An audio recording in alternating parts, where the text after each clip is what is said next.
प्रश्न संख्या 62 से 64 तक दिए गए परिच्छेद पर आधारित हैं। परिच्छेद और राष्ट्रीय खाद्य सुरक्षा विधेयक जो पारित हो चुका, जो अधिनियम बन चुका है, उसके व्यवहारिक पक्ष पर प्रकाश डालता है। परिच्छेद पढ़ने की आवश्यकता नहीं है। हम सीधे प्रश्न पर चर्चा करते हैं। प्रश्न संख्या 62, राष्ट्रीय खाद्य सुरक्षा विधेयक या अधिनियम के बारे में निम्नलिखित कथनों पर विचार कीजिए। 3 कथन दिए गए हैं और आपको यह बताना कि तीनों कथनों में से कौन सा कथन सही है, कौन से कथन सही है। पहला कथन, बढ़ी हुई और संरचनात्मक लागत के कारण यह असफल हो सकता है। दूसरा कथन, यह गरीबों को प्रचुर मात्रा में खाद्यान्न प्राप्त करने में सहायता करता है। और तीसरा कथन, विधेयक पहले दोनों सदनों द्वारा पारित किया गया और तब उसे राष्ट्रपति की सम्मति के लिए प्रस्तुत किया गया।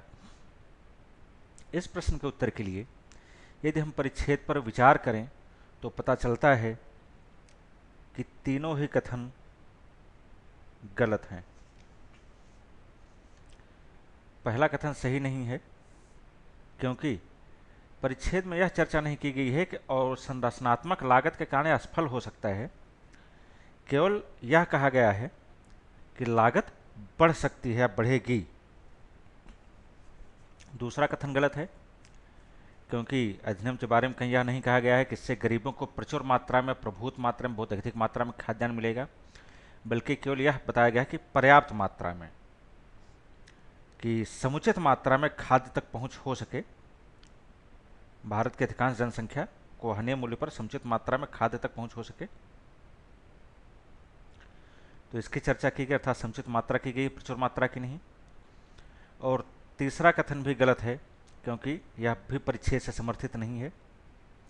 परिच्छेद में बिल्कुल स्पष्ट रूप से बिल्कुल कहीं नहीं कहा गया है कि पहले दोनों सदनों ने पारित किया और फिर उसे राष्ट्रपति की सम्मति के लिए प्रस्तुत किया गया। संभावनाएं कई हैं कि तीनों जगह एक साथ प्रस्तुत किया गया हो, कि दोनों सदनों में भी और राष्ट्रपति के समक्ष भी एक साथ प्रस्तुत किया गया हो। तो चूंकि ऐसा कोई उल्लेख नहीं है, इसलिए तीसरा कथन भी गलत है और प्रश्न का सही उत्तर विकल्प डी है। अगला प्रश्न, प्रश्न संख्या 63, कि अधिनियम का मूल्यांकन करते समय निम्नलिखित किन लागतों पर विचार किया जाना चाहिए। 4 विकल्प दिए गए हैं। विकल्प ए, वर्तमान लाभार्थियों के बाहर रहने की लागत।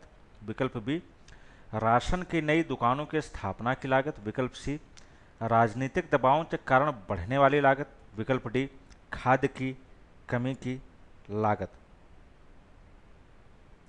अब इस प्रश्न के लिए यदि हम परिच्छेद की इन पंक्तियों पर विचार करें कि फिर भी खाद्य सुरक्षा अधिनियम की न केवल खाद्य सब्सिडी की लागत बल्कि वर्तमान नए संस्थानों और नौकरशाही गठित करने के अतिरिक्त लागत पर विचार करने के लिए सावधानीपूर्वक मूल्यांकन करने की आवश्यकता है। और वर्तमान लाभार्थियों, जिनमें से अधिकांश विधेयक में कई संशोधनों के बाद भी अपवाद हैं, के संरक्षण के लिए राजनीतिक दबाव की दशा में अतिरिक्त लागतें बढ़नी हैं।